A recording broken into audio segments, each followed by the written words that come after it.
welcome back to the channel and welcome back to another UFC fight prediction video. In this video, we'll be predicting the full card of fights for UFC Fight Night, Holloway versus Zombie, or you could say UFC Singapore. But before we get into this week's predictions, we're going to recap UFC 292, Sterling versus O'Malley for a little bit. So we went 9-3 for the card. That's pretty exceptional, pretty good. 9-3 for the card. The free parlay or the public parlay, hit. It was Zhang, it was Gary, and it was Natalia Silva that hit. So pretty good night. And also the both the public and the private bets went pretty good. So if you guys can get in on that, $20 a month on Discord. I could drop the link in the comment section below. You could follow me on Instagram, Twitter, and I can send you the link either way. So that's another way you could hit me up and get that information. But yeah, as far as again, talk about UFC 292. Yeah, it was a solid card. And also give O'Malley his props. The stylistic matchup wasn't the best for him, but he made it work for him. He was able to stay calm despite having the injured rib, despite being the dog, with like a 2-1 dog. He did what to do. He was able to pull out the reactions of Sterling, stay calm enough that he could eventually draw and use his footwork, draw that reaction, and then make him pay for reaching and got him out of soul. A well-deserved title victory for him.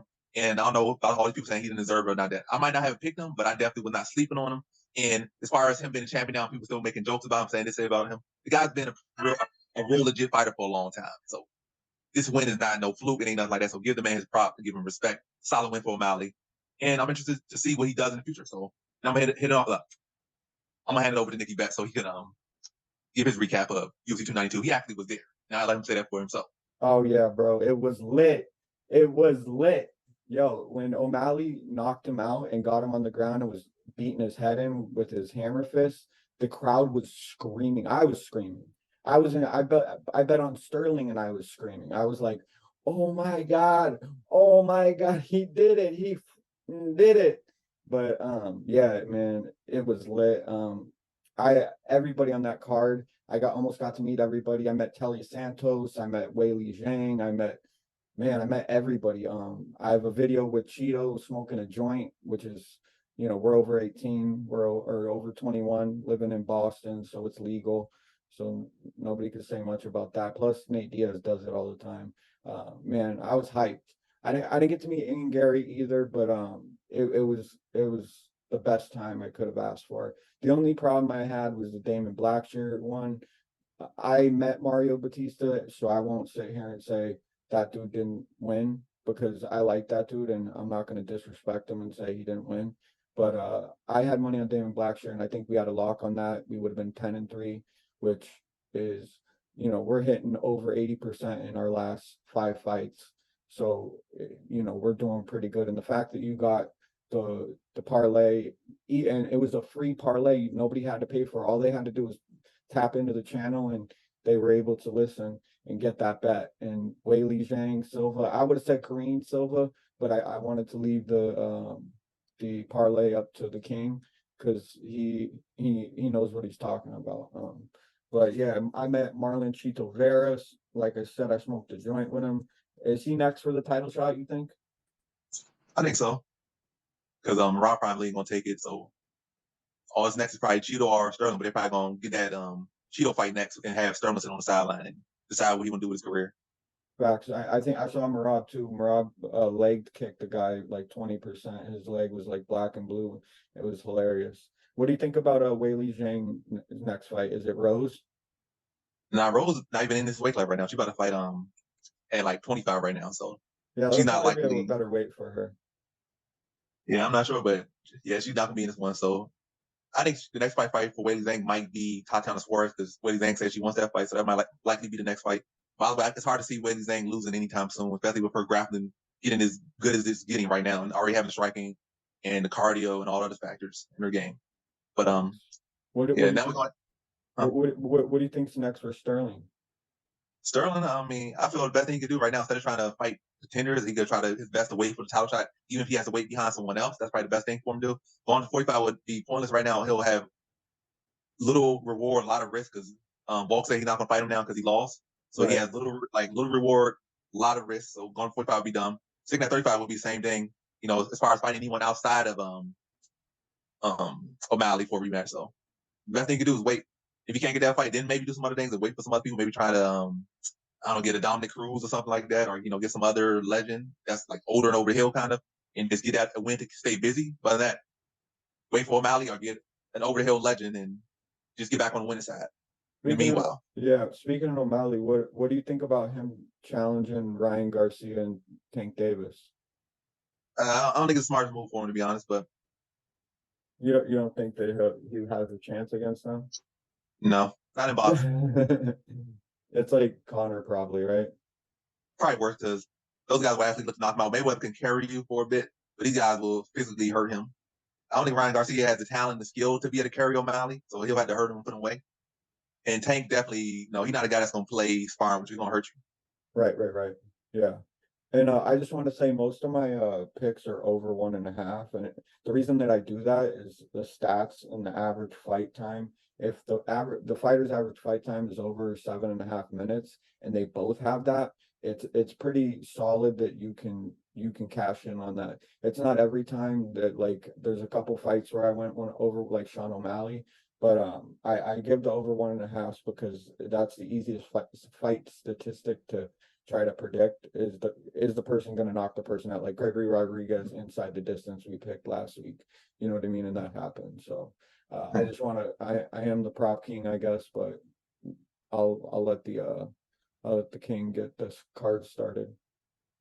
All right, so now to the prediction side of things. We're back to now we're on UFC Fight Night, Holloway versus Korean Zombie, or UFC Singapore. So first fight of the night, we got in the featherweight division, we got Sungwoo Choi versus Jarno Errens. And how I feel about this one right here is I'm going Jarno Errens, low confidence. I feel like it's really on Sungwoo Choi, to be honest. I feel like Jarno Errens is a high enough level of a fighter to take advantage of where Sungwoo Choi is at this point in his career and really becoming predictable and riding a 3-fight skid. I think Jarno Errens will be able to exploit the fact that Sungwoo Choi is so one-track minded and will be able to land counters on him and really be able to mix it up on him and beat him in the decision victory here. So yeah, Sungwoo Choi getting too predictable. Jarno Errens is solid enough, but he's still improving fully himself. But he's solid enough. That's why the confidence is low. But he's solid enough. That's why I'm leaning to him to beat Sungwoo Choi because he can exploit the predictability and lack of confidence Sungwoo Choi is pretty much having riding into this fight. So in this one, I got Jarno Errens via decision. Not over to Nicky Betts.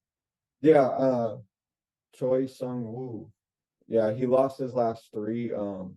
I think he's got to be dialed in for this one because if he loses a 4th, that's usually a cut. You know what I mean? If you lose 4 in a row, I think he has to win this one. I think this one goes over 1.5. I think that that Wu has a chance to beat Errens. I think Errens has a better chance to beat Wu, but I think Wu can pull off an upset. I think Errens can pull off an upset. It's too wishy-washy for me.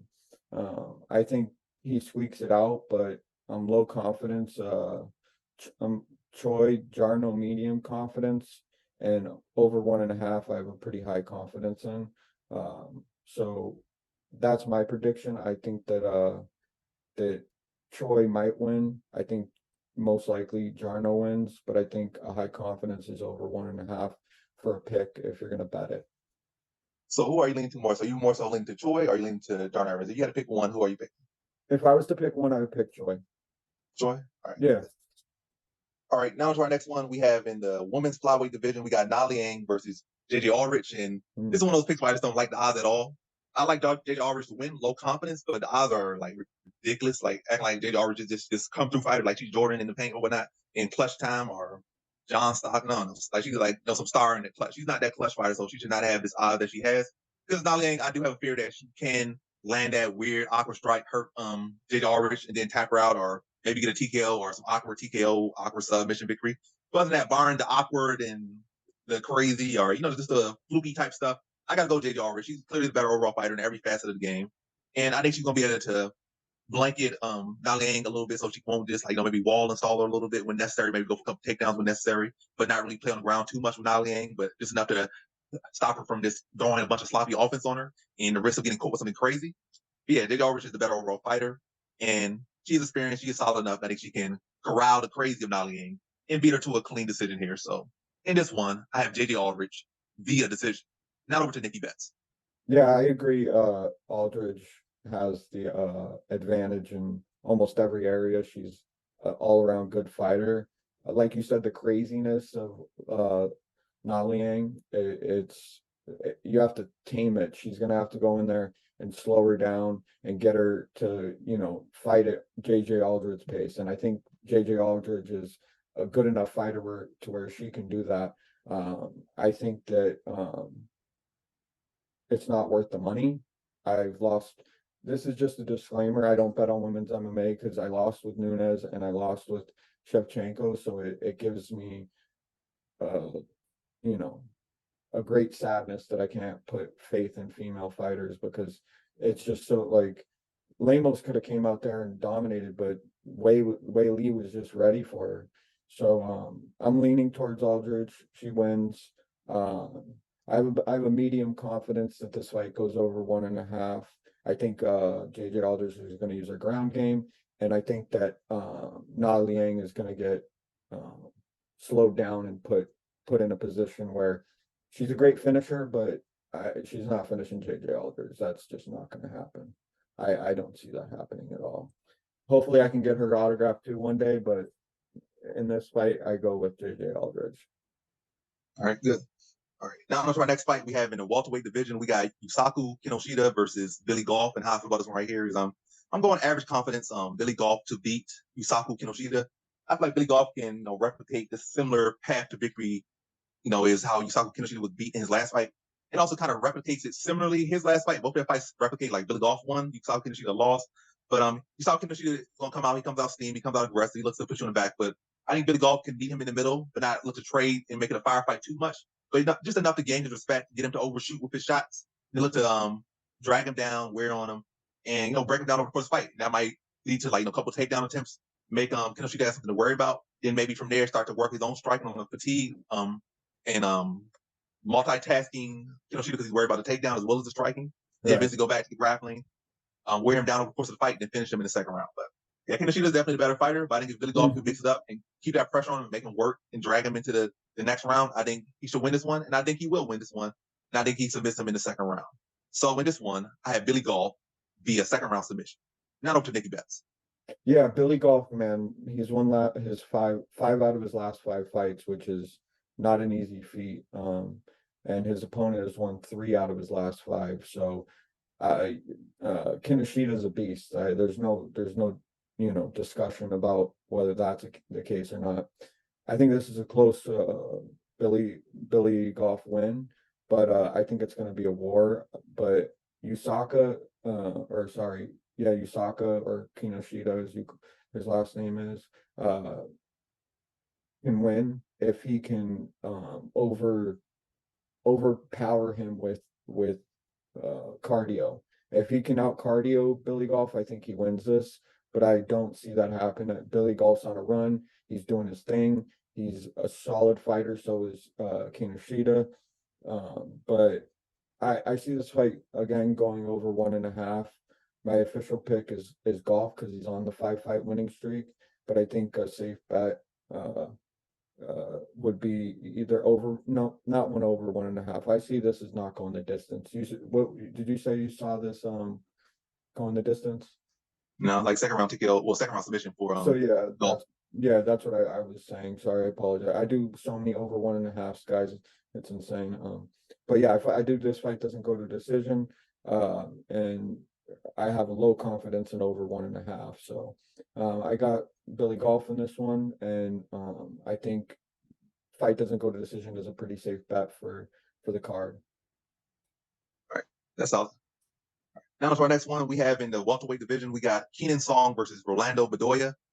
And how I feel about this one right here is I'm going high confidence Rolando Bedoya to beat Kenan Song. And this is actually a fighter I had my eye on, at least a matchup I had my eye on for a couple weeks now. And now really zeroing in on it. I don't know why I say zeroing in so long like that. I guess this is just one of the random words and combinations you struggle with. But anyway, yeah, I think he beats Kenan Song. Kenan Song's riding a couple really brutal losses. Like he got a good moment against Ian Gary in the first round, but beyond that, he got brutalized.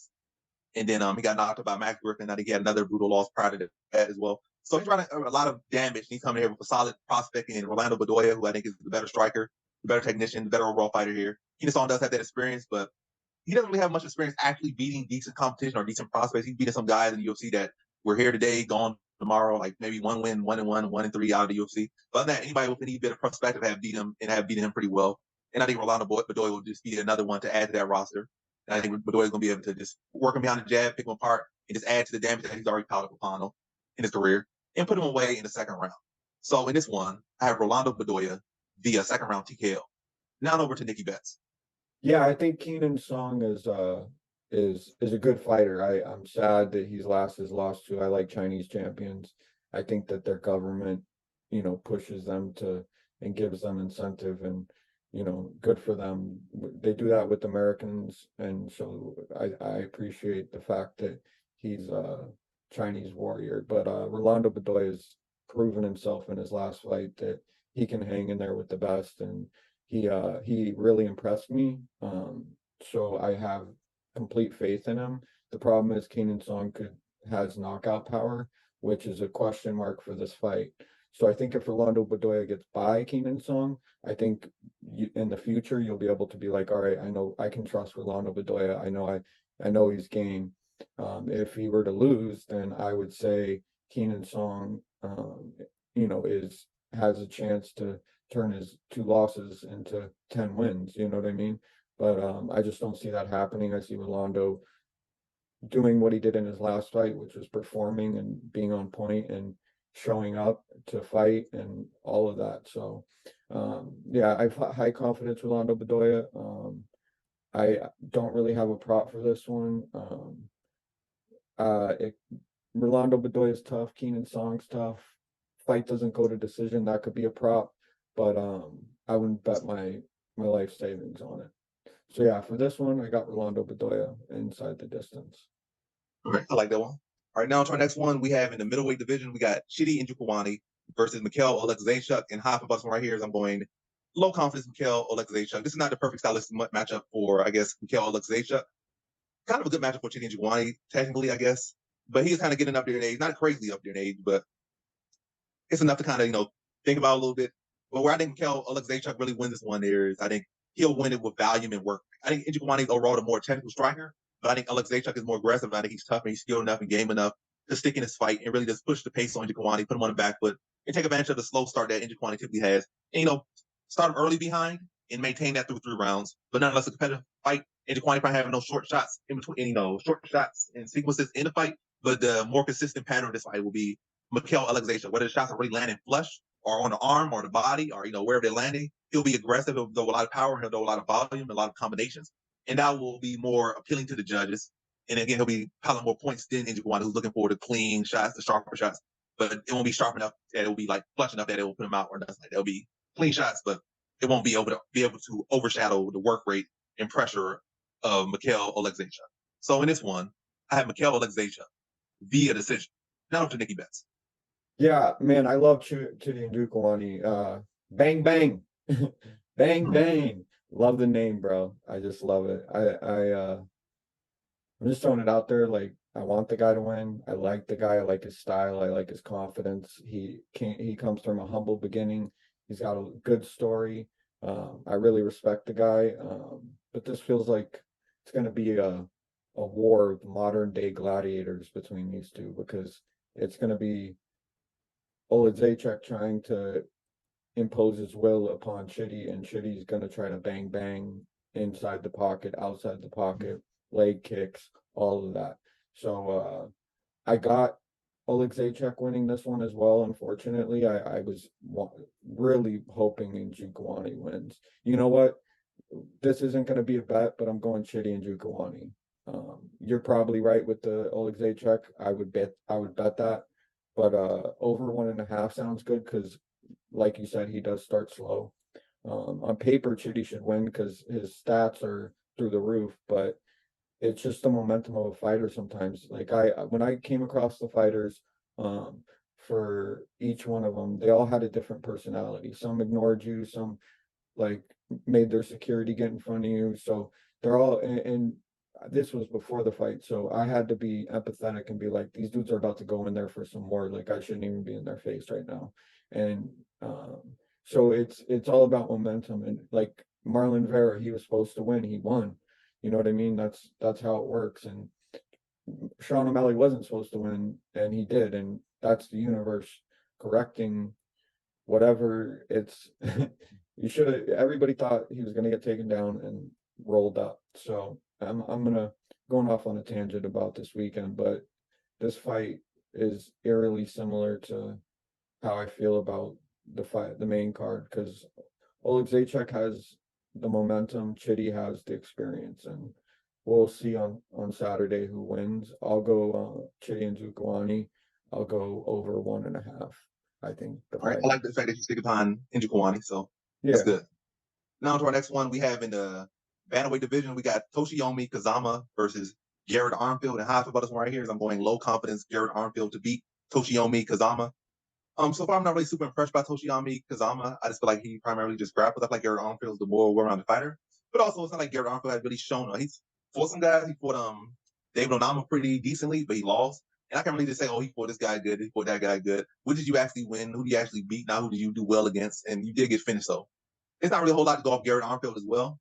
But I do think based on what I've seen, I feel like he's the better overall fighter, whereas like Kazama is primarily just a grappler and Armfield could do everything. So I'm leaning Garret Armfield to win the decision. I think it'll be a close fight, a lot of scramble, a lot of grappling, but I think Armfield being the more well-rounded fighter and the more tested fighter, to be honest, for much higher level competition in amateurs and in pros between the two. And that experience is going to be crucial and invaluable. And that will allow Armfield to get his hand raised in a decision victory over Toshiomi Kazama. So in this one, I have Garret Armfield via decision. Now to Nikki Betts. Um, Toshiomi Kazama, man, he moves quick. He's better on the ground, which I could see being a problem for Garret. I do see Garret being like Sean O'Malley in the sense that I'm doing a lot of relation to the card. This man, it was so much fun. I had such a blast. You guys, if you guys ever want to go somewhere, go to a UFC event, get to one. You'll life changing. But yeah, I see Garret trying to outskill Kazama, because Kazama is better in a lot of areas, but I see Garret stuffing takedowns. I see him moving quickly, but I think Kazama could pull out the win. I have very low confidence in that. I have a medium confidence in that. I have a low confidence Garret. So if you with DraftKings, you can pick Garret to win and Toshi Kazama to win with other parlays. You just mix them up and you do 2 parlays and you with people you think's gonna win, and you just put Garret in one and Toshi in the other. That's sometimes how it works. You know what I mean? It's a pick 'em, I think, for this fight. But I do think Garrett's the better fighter, but I think that and has the better skill. But I think Kazama has again the momentum. He's riding on some sort of jet plane to wherever he's going to the top. And I think this fight will be crucial for him, because if he proves me wrong, I think that, he won't be what everybody thinks he's supposed to be. There's a lot of hype around him. The average fight time is over 7.5. So I think for both fighters, so I think over 1.5 is your safest bet. But you could go a mixture of Toshi Kazama and Garret, and in a parlay like the parlay he gave last week. You could just bet on one and then bet on the other, and you put down $100, you win 500, whatever amount. But I think Garrett's a good pick, but I want to see Kazama, and I want to see if he can do what everybody's saying he can do. So that's my official pick. All right, so you're going Kazama. Yes, sir. Right. I like that. So now to our next one, we got in the heavyweight division, we got Waldo Cortes Acosta versus Lucas Brzeski. And how I feel about this one right here is I'm going average confidence on Waldo Cortes Acosta. Get another value I don't agree with, but I will actually lean to the person with the crazy odds. But in this one, and as I looked at tape more, I understood why. Well, I understood why he's favored, but I'm not understanding why he's that favored. Because no matter what tape you can find on him, whether you go to the amateur, you see what he's doing in sparring or whatnot, nothing warrants where his value is currently at. But I do think he should win. I'm going second round TKO for Waldo Cortes Acosta. I feel like Lucas Brzeski doesn't really have, he could throw 100 strikes, but I feel like as far as actual significant strikes, like with actual power behind him, I feel like he got about 3 minutes to a round of that. And beyond that, it's just a bunch of arm punching and just throwing, low hands, high chin, and arm punches. And I feel like Waldo Cortes Acosta could be able to take advantage of that, extend beyond the first round. Everybody starts setting him up for the power shots in the second round. When his arms start to drop, his defense starts to, become non-existent and be able to finish him, I think, late in that second round. So in this one, I had Waldo Cortes Acosta via second round TKO. Not over to Nikki Betts. Yeah, man, I agree. Waldo Costa's a beast.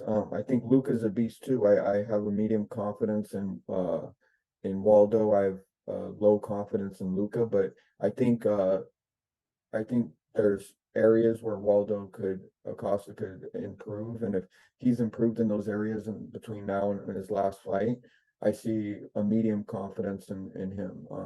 I think we're going to learn a lot about him on Saturday night, as we do every week. This is a forever editing mindset. You can't ever say, "Oh, well, Waldo beat Acosta, beat him, and then he lost to John Jones, and then he won against Francis Ngannou, and then got beat by Cyril Gane." You know what I mean? Like there's so much going on between the heavyweight division that I think that this is going to be a proving ground for one of these two fighters. They both so Waldo's average fight time is 12 minutes and 10 seconds. Luca's is 14 minutes and 37 seconds. So over 1.5, I think, is pretty safe if that's their average fight time. I think Waldo wins this one, medium confidence. But I could see Luca doing leg kicks and getting him out of there by chopping at his legs and beating him down. But he's 9-1, Luca's 8-3. He's only one fight off from him, and he's only lost one fight. So you got to go for the guy whose momentum is riding, and Waldo's is that guy. All right, go with Waldo. So now to our next one, we got in the heavyweight division as well. We got Junior Tafa versus Parker Porter, not Peter Parker. We got Parker Porter. But Spider-Man. Tafa goes right here. I'm going low confidence. Junior Tafa to beat Parker Porter here. I think there's not really a whole lot of confidence to be had on Junior Tafa, to be honest. I'm leaning him, but not a whole lot of confidence at all. It just seems like Parker Porter, heavyweight been got longer years or more longevity. He's 38, he's getting up there in age, but yeah, they got more longevity and all that. But yeah, it's also like Parker Porter been that iron chin dude, that real reliable guy. I just feel like he's kind of awaiting. He's pending a brutal knockout loss coming up very soon. Whether it be this fight or the next fight, I feel like he has a brutal loss coming very soon. And I'm gonna lean to this fight. Not a whole lot of confidence, low confidence here. I think Junior Tafa's going take that last loss he had to Muhammad Usman and right. Probably try to work on his takedown offense a little bit more. And also he's gonna be expecting the grappling more in this one. He probably wasn't expecting the takedowns from Muhammad Usman because Usman hadn't really shown takedowns till this point. So he probably wasn't expecting that. His brother is just I would say his brother is the best wrestler in welterweight history. Would you agree? I probably wouldn't agree. But he is one of the better fighters. Who I think Kobe Covington probably a better wrestler than him, but Usman's a better overall fighter than him. Right. And you might be able to say GSP probably was he uses wrestling more, maybe like pure wrestling. I would say Usman's better than GSP. As far as MMA wrestling and mixing his wrestling effectively, I would say GSP is a better wrestler as far as MMA goes. So I don't know if you there. But anyway, with Muhammad Usman, yeah, he was not expecting that. But I think it's when he'd be more expecting that from Parker Porter. I think he's gonna be able to snipe him when he's looking for, obvious takedowns and be able to put him out in the first round. Might get a little bit sloppy, might be an ugly fight. I wouldn't be surprised, but I think he gets him out in the first round. And yeah, not the highest confidence, but in this one, I got Junior Tafa via first round TKO. Now over to Nikki Betts. So yeah, Junior Tafa, man, lost me some money against Muhammad Usman. I bet he was going to knock him out, and he got grounded and kept there for 15 minutes. His average fight time is 15 minutes because I think that was his debut. Parker Porter's average fight time is 8 minutes, 9 seconds. So I think over 1.5 is safe here. Or if you're feeling lucky, like I see, if he worked on his wrestling because it needs work, I think this is a knockout for Tafa. Yeah, I think under 1.5 probably the better one for this one because Tafa, if he win, he's gonna knock him out. And Parker Porter, if he can get him down, he does have the submission skill. So probably under 1.5 probably won't hit more as one. It's either gonna be a knockout or fight goes the distance, and you can parlay that with something else, mix and match them because those are pretty solid picks. I agree though, but Parker Porter looks like he can probably handle taking Tafa down. It's if Tafa can get a Sean O'Malley shot on on Parker Porter as to whether or not he's going to win. I'm leaning Junior Tafa just because he's known for knockout power and he's wearing 4-ounce gloves. But yeah, over under 1.5 would be a great pick, or fight goes to decision, and because that's what I think Parker Porter would get on Junior Tafa. So my official pick is Junior Tafa by knockout. I can't predict what round. And you can parlay that with fight going to decision in another parlay, and I think that you could do Parker Porter inside the fight goes to decision, same game parlay, and you can win double your money with that one. All right, nice start. Now to our next one, we have in our I said women's, but in our next one, we have in our women's flyweight division, we got Erin Blanchfield versus Talia Santos. So big fight right here. I don't know why this isn't the co-main event. Like the other fights are pretty much trash. There ain't really no whole lot of talent on this card, to be honest. So this fight should be co-main event. Like it should be. It's like a disrespectful that it's not co-main event. Like yeah, Erin Blanchfield proved herself. So did Erin Blanchfield and Talia Santos are they're the elite of their division. Like the rest of the people on this card, nobody in this card is going fighting for no belt outside the main event with Max Holloway. But no one else on this card outside Max Holloway is going to breathe anywhere close to a belt in their career. So this should be this could be a title eliminator their weight class. So it should be co-main event. Right. They're being anti-woman, I guess. So yeah, for this one, I got Erin Blanchfield average confidence to beat Talia Santos here. I think Talia Santos is a solid fighter, but I do think Erin Blanchfield matches up with her very well, and also doesn't hurt the fact that she has been active while Talia Santos has not been active. And we haven't been able to see whether Talia Santos will be rusty or not, whether she's evolved, de-evolved, or whatnot. Whereas we have seen Erin Blanchfield get significantly better with each fight. We've seen her, have a little bit of a rough fight with JJ Aldrich, I think she did. Yeah. And then went on to dominate Jessica Andrade. So like just in one fight that card, 2 fights after she is involved in. That's what happened. We got these young fighters. I think she's just 25 or just under 25, so very young fighter. And Talia Santos still like pretty young herself. I think she's like 28, 29. So 2 young fighters. But Blanchfield's been active. She's been getting significantly better with each fight. I think Santos has more power and more strength and more athleticism. But I think Blanchfield is a superior technician. And I think she can push a pace for 15 minutes where I feel like Talia Santos has to fight in bursts. And also that's not going to help, given the fact she's coming, back after like a 2-year layoff. So I think all the stuff's kind of leaning to Blanchfield. I think she should be able to extend Talia Santos, use her technique to overcome the athletic and power advantage. And also, it doesn't hurt that fact that Talia Santos, even though she has athleticism and this power, she's not really a finisher, whether it be in the grappling or the knockout. She has the power, but she's not typically a person that finishes anyone, whether it be on the ground or on the feet. Right. So even despite having all this stuff, I feel like Blanchfield's going it still be like a decision type fight for the most part. And Blanchfield, if anything, probably one more likely to finish the fight. Mm-hmm. But leaning decision here, Blanchfield just the more consistent fighter, the fresher fighter, the more active fighter, and the more technical fighter to be able to prevail over Talia Santos in a decision victory. So in this one, I have Erin Blanchfield via decision. Now for Nikki Betts. Yeah, man, Erin Blanchfield is on a tear. So is Talia Santos. Her partner, Karina Silva, impressed me last week when I watched her fight, man. She made me some money by betting on her. I did a 4-leg parlay where I added your bets and then Karina Silva, and I did pretty well. So I'm happy with Talia Santos's team. She's got a solid team around her. She's 19-2. Erin Blanchfield's 11-1. You know what I mean? That's a whole 11 fights more than Erin Blanchfield, but I don't think that that's necessarily a dictating reason why Santos should win. Erin Blanchfield is on like a trajectory like Sean O'Malley was. Nobody saw Sean O'Malley beating Aljamain Sterling. I didn't think it was going to happen, but I like Sugar Sean O'Malley, so I didn't bet against him. I bet the over 1.5, which lost me money. But Erin Blanchfield's average fight time is 9 minutes and 34 seconds. Talia Santos is 14 minutes and 50 seconds. If you're leaning towards decision, I'm going over 1.5 because these 2 women are warriors, and I don't think either one of them are going to get put out there earlier. Like Amanda Lemos versus Weili Zhang, I knew I could have bet over 3.5 and I would have hit because Lemos is just too much of a dog to let Weili take her out of there. But it was a great fight. So I'm leaning Blanchfield with this one. I think she's winning big. Her opportunities are getting bigger. Her fights are getting bigger. I see Santos coming in strong and violent, but I'm going Blanchfield. But I think this is a fight no value because I think unless you want to bet the over 1.5, Erin Blanchfield's a very big favorite. Is that correct?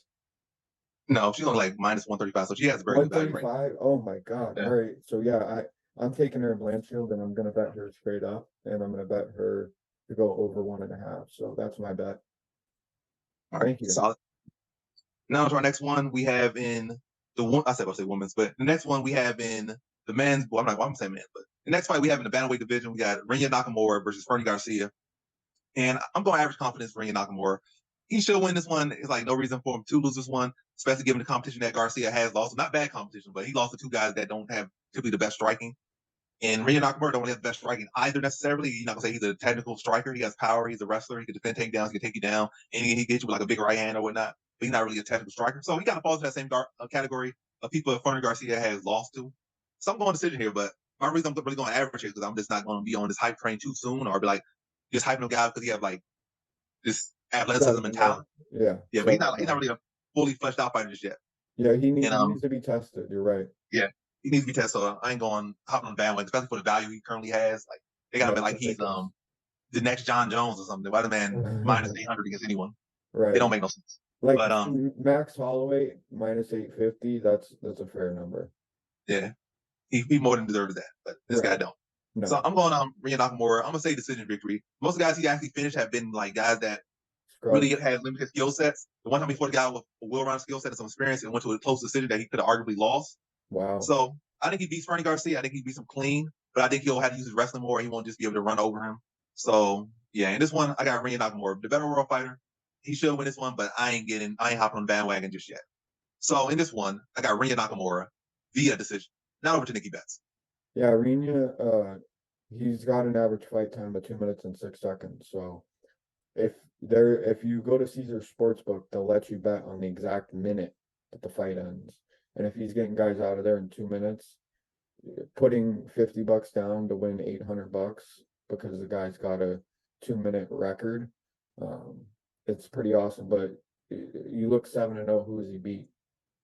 Better people than me, better people than a lot of probably good fighters that I've met over time. But I think that he's young in the sport, and I think he needs to do a Sean O'Malley and take one fight at a time, build up his resume, and then show the world like Ian Gary did with Neil Magny. You know what I mean? Like he didn't get Neil Magny out of there because ain't nobody getting Neil Magny out of there unless you're putting him unconscious. And has he been knocked out? He's been knocked out on the fighter I know. He's been leg kick TKO by Lorenz Larkin. And most times he just gets submitted. So if you go in there with BJ, like a BJJ Black Belt's going to tap him out every single time. So that's how he loses most times. He gets submitted by Black Belts. Yeah, so I got Rinya in this one. Low confidence in the odds. It's not worth that. Average fight time for Fernie Garcia is 10 minutes 43 seconds. I want to say this one goes inside the distance, but my partner is leaning towards decision, and I think that Fernie's not going to get out there that easy. Once you get to the UFC, it's all premium talent. Is this Rena's this is his debut fight, correct? I don't know. Did they count that road to UFC? I think it was on the official card, so this is the second fight UFC. So Second it fight. wasn't like Yeah, so he's only fought one person in the UFC, and sometimes they throw you just to catch him fight. Like remember the Chris Munoz versus Sean O'Malley? They needed an opponent for him, and they just threw him in there. Um, I don't see that being like this fight. Chris Moutinho versus Sean O'Malley. Fernie Garcia, I see he's no joke when it comes to fighting. Anything can happen. Uh, Rini has 2.818 strikes per minute to Fernie's 8.57 per minute. So I don't know. I see this going inside the distance. I'm gonna just say that. But I think a safer bet, because my partner said that this goes to decision, would be over 1.5, because both of these fighters are very tough. And unless Rena comes in there and surprises everybody, it's going to go over 1.5 for sure, because they're I both think tough most people fighters. lean to him destroying him. So Yeah. I mean, that's one thing where I probably wouldn't get too focused on the Well, overs or unders this one because I feel like either way, like you could be that person that's kind of going with the majority and feel like he's just gonna run through front of Garcia and then end up going to decision. So like that, well, you look yeah. at the Neil Magny fight. Like, I don't think that that fight should have been stopped, but I wish that fight was stopped because I had money on Ian Gary, but Mm. doing inside the distance on one of my bets. So, um, just because I parlay things all different types of ways so that I can win money, no matter who wins or who loses, and it was just a little extra prop money. But I think maybe a finish early round two for Rinya. But if not, I see this going over 1.5. I know that's a little bit wishy-washy with my prediction. I need to give a real prediction. I'm going Rinya inside the distance on this one. I know you said Right. outside, so I'll go inside. Yeah, I like that one. A little bit contrast there, and it like no, it's definitely Well, yeah, probably and the it more gives, likely outcome too. To be honest. yeah, All right, now to our next one. We have in the featherweight division, we got Giga Chikadze versus Alex Caceres. And how I feel about this one right here is I'm going Giga Chikadze, low confidence. No, he's coming off a 2-year layoff. He took a brutal beating from Calvin Cater. Don't know where his mind is at necessarily, but I guess he's back. It's his birthday. He's going to be after this fight, so he got extra motivation to win and whatnot. Caceres is a crafty guy. He's never got to eat. Unless he's just going with such elite competition, it's very hard to pick Alex Caceres fights because he wins fights he shouldn't win. He loses fights he shouldn't lose. He's just one right. of those guys that just I like mean, Michael Johnson, imagine, his yeah, former tough partner and tough rival. Like they both have been inconsistent over their careers, but they both have managed to have very long UFC careers. right. But yeah, he Because they definitely has a beat the grappling right hand. people and lose to the wrong people. Yeah, they had that very much in common. But yeah, with this one, I think to get to the point, I think Giga Chikadze, well, I think Caceres, he might have some of the tools, but he doesn't have all the tools, so that's where the issue is going to present itself. I feel like he's going to need to pressure Chikadze to make it uncomfortable, then be able to initiate grappling exchanges, but he doesn't really have the power. He doesn't really close distance very well. And Giga Chikadze loves to fight on the outside. He's a sniper, and I think he'll be able to take advantage of that against Caceres, especially Caceres not really having the power or really much to respect necessarily. He is awkward, but the awkwardness I don't feel will be enough. I think pretty much, I think Giga Chikadze is going to snipe him, pick him apart, and put him away in the second round. So in this one, I got Giga Chikadze via second round TKO. Now over to Nikki Betts. Yeah, man, I definitely agree. Giga Chikadze. That's a unique name to say. His average fight time's 12 minutes 52 seconds, which is good for an over 1.5. He's on a great run, great counter striker, like the King said. I see him winning, but Caceres is like nothing to play with. If Giga doesn't come in there and completely dominate, Alex is going to find ways to make the fight competitive. So I think he needs to come out there and like you said, snipe him. Uh, Alex Caceres' average fight time is 11 minutes 49 seconds. I love the over 1.5 because of these guys making it almost 2.5 rounds is their average fight time. Plus, they're still starters because they're very technical fighters. They're coming in there to win, and they're not going to jump on top of you if they get you stuck and you're falling backwards because you just got clipped with a hook or a straight jab or a kick to the chest or a kick to the liver. You know what I mean? Like these guys they'll wait for you to kind of show your weakness and then they'll jump on you. They don't just get in there and fight you every step of the way, whether they stunned you, almost knocked you out. They're very calculated fighters. These are two elite individuals. And for that reason, I see the over 1.5. I see Giga winning. I have money on Giga winning, but I wouldn't mind betting on Alex as well. I think the over 1.5 Giga and the over 1.5 Alex would be two good separate parlays that you could introduce with some of the other parlays or some of the other fights on the card. But I recommend you do your own research and you watch these fights for yourself. Of like Anthony Smith, that's our next fight.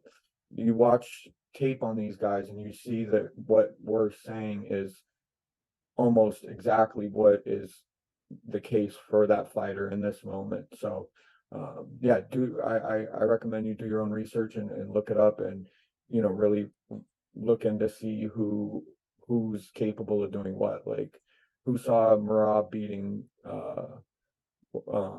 Peter Young? Was it Peter Young? Yeah, That's what happened. yeah. Peter, he came in and just destroyed Peter Yan. You know what I mean? Sometimes it's just a trajectory an individual is on, and so yeah, I recommend you watch our videos and you listen and you absorb and you just make your own best judgment because we've been right a lot with our last few videos, and I think we're moving in a great direction to help this community grow. All right, now to our next one. So you going Chikadze? Yeah, Jakaze over 1.5. All right. Now to our next fight we have in our co-main event, we got Anthony Smith versus Ryan Spann 2 in the light heavyweight division. I'm going Anthony Smith here to beat Ryan Spann again. I don't know why he's such a, well, he's not a big favorite, he's a small favorite. I understand the favoritism for him right now. I don't feel like he's evolved so much. But I could, yeah, I'm not super confident in Anthony Smith, but he should win. I think he's a more technical fighter in every facet of the game. It's just a matter of his mental win there. And if he could have his mental locked in, he looks healthy, he looks motivated, like he's mentally there from what I've seen of him. And so as long as his mental is there, he should win. I feel like he has the shorter shots. And he should be able to take advantage of his Ryan Spann sloppy shots, typically throw himself off balance, maybe hit him with clean shots on the temple, or hit him with like an elbow, hit him like an elbow counter or something, catch him coming in, hurt him, then finish him off first round, think like a first round submission or TKO. But I'm leaning like a first round. Matter of fact, I'm leaning first round submission. So in this one, I have Anthony Smith via first round submission. Now over to Nikki Betts. Yeah, I think that was a beautiful analysis of Anthony Smith. He's a black belt in Brazilian Jiu-Jitsu, right? I believe so. Yeah, so he just fought Glover Teixeira in the UFC Fight Pass, proving that he has the ability to bring guys to the ground and submit them. I think Ryan Spann is overall good fighter. Anthony Smith's average fight time is 9 minutes 42 seconds. He's coming off that loss over Johnny Walker, where his leg got torn up from the floor up, man. It was like Chris Weidman by the time he was done. Chris Weidman is going to need another surgery, I hear. Like they already said it. I heard Dana White say it. So can he turn around this quick and beat someone he's already beaten? Yeah, I think it happens. Ryan Spann's average fight time is 4 minutes 34 seconds. There's no quit in Spann. You know, it's not in his vocabulary. I just think that he's a little outmatched. Over 1.5 is my bet. I think Anthony Smith tries to take it slow. He just lost this fight by getting outpointed. Like Johnny Walker just picked him apart, and it was pretty masterful. So I think he's going to take his time with Ryan Spann and not let Ryan Spann just come in for the knockout. So for this one, I got Anthony Smith, but I'll say fight doesn't go to decision. So Anthony Smith, fight doesn't go to decision. Official pick. All right, I like that one. All right, now to our main event, we have in the featherweight division, we got Max Holloway versus Chan Sung Jung, or the Korean Zombie. And how I feel about this one right here is I'm going lock confidence Max Holloway to beat Chan Sung Jung. I just feel like, what is his path to victory for Chan Sung Jung? Like very little chance he knocks out Holloway. Very little chance he outpoints him, outworks him, out wrestles him, out grapples him. There's very little chance of anything of those things happening to a significant degree to win a fight. Like, his path to victory are very limited. So I'm loving Max Holloway, a lot of confidence. I think he gets him out of there in the third round. I think it's going to be accumulation of damage. Probably a little bit of a fill out first round, but probably even by the end of that first round, he's going to just be too fast, too quick for Zombie. And also, Zombie already talking about retirement and whatnot. So it's just a lot of stuff just not leaning his way. Like pretty much everything's leaning the opposite way of him. Matter of fact, everything is leaning the opposite way away from him. I guess the only you can say he truly has advantage in his actual punching power. But Holloway has the Hall of Fame chin. I don't think he's been dropped in all these fights he has. Yeah. And I think he has taken more shots than anyone in MMA history. So, well, in UFC history. So his chin is pretty sturdy, given that auto stats and to never be dropped or really even sat down on it. Like I seen him hurt. Yeah, the last fight was Volk. I think when he got his face just destroyed, proved that he ain't getting. And I don't think that fight was really visibly rocked. The only one I seen him visibly rocked in was the second Poirier fight, and that was because he went up on short notice. He didn't really become a lightweight. He just went up in weight, and the power was an issue because he didn't. Yeah, that's why Dustin Poirier went up in weight class because he's way better at that weight class. I was sad to see him lose against Justin Gaethje because I like Dustin Poirier. I love Justin Gaethje as well, but I thought that was a lock. You know what I mean? Mm-hmm. But yeah, so yeah, Chan Sung Jung ain't got no path to victory. I think Max Holloway is going to be too much for him. Pile up the damage, like fill out a little bit first round, then just go to work second and third round and get him out. Probably the ref just saying he took too much damage and stopping the fight. So in this one, I have Max Holloway via third round TKO. Now to Nikki Betts. Yeah, I agree. Max Holloway has the clear path to victory in this one. I hate counting out the Korean Zombie because his career is so legendary. I hate to even say that, he's heavily outmatched, and he's an incredible fighter. I Max Holloway's average fight time is 16 minutes and 8 seconds. Korean Zombie's 12 minutes and 2 seconds. So this easily is over 1.5. It's a 5-round fight. I don't think either fighter's getting put out there early. I think Max Holloway can put the Zombie away if he uses his world-class boxing and nothing else. I think he just hurts him too much. Um, the only people, like you said, to really test Max was Volk and Dustin Poirier, and like Max Holloway is just he's an elite. If Volk wasn't the champion, Max would be the champion. He beat Yair Rodriguez, which was like an incredible feat because what he's done to everybody else is just like tore him apart, and Volk put a beating on him and put a beating on Max. But Max came back from it. This is his bounce back fight. I don't want to bet against either fighter, so I'm going over 1.5. But Max definitely gets this done. There's no point in betting on minus 850 for Max. So I would go the over 1.5, even if it's like minus 300, because you'll get a good price for that. Better All right. than the minus 850.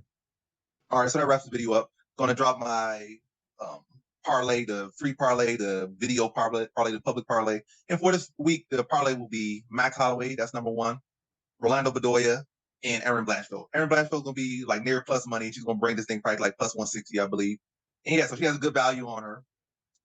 And yeah, it's not the easiest fight, but I think the value's good. And also, I feel out of this card, I don't feel like the talent outside of Max Holloway is all that great for this card. So you get probably getting the best value you can get on this card, and you get a pretty trustworthy, talented fighter in Erin Blanchfield. Definitely a competitive fight, not an easy fight, but at least you're not really trying to put a lot of trust in basically scrubs for the most part. So you put in it with a very, very trustworthy fighter, but average confidence, but good play. The other two are one's a lock, the other one's high confidence in Bedoya, high lock Holloway, high confidence Bedoya, average confidence Blanchfield. But I think this matchup, is leaning her way, and I like her in this matchup. So pretty good parlay. Not the safest necessarily, but you can pretty much have, put some good trust in this one. Not a locks parlay, but it's a good value parlay, with some people that's probably gonna pull through for you for the most part. So good parlay there.